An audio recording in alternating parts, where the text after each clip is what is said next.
ଯାଜପୁର ଜିଲ୍ଲା ସୀମାନ୍ତ କେନ୍ଦ୍ରାପଡ଼ା ଜିଲ୍ଲା ସ୍ଥିତ ଚରପଡ଼ାଠାରେ ଥିବା ବୀଣାପାଣି ବିଦ୍ୟା ମନ୍ଦିରର ଶିଶୁ ଦିବସରେ ସ୍କୁଲର ବାର୍ଷିକ ଉତ୍ସବ ପଣ୍ଡିତ ମହେଶ୍ୱର ନନ୍ଦଙ୍କ ଅଧ୍ୟକ୍ଷତାରେ ଏକ ସଭା ଅନୁଷ୍ଠିତ ହୋଇଯାଇଛି।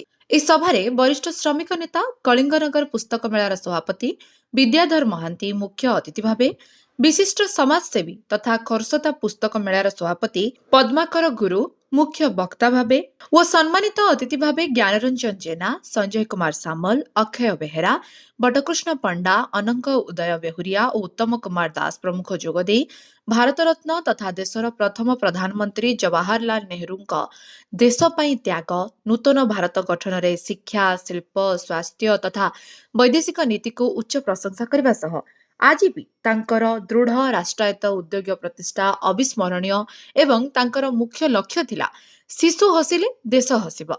ସେହିଦିନଠାରୁ ତାଙ୍କର ଜନ୍ମ ଜୟନ୍ତୀ ଅର୍ଥାତ୍ ଶିଶୁ ଦିବସ ପାଳନ କରାଯାଉଛି।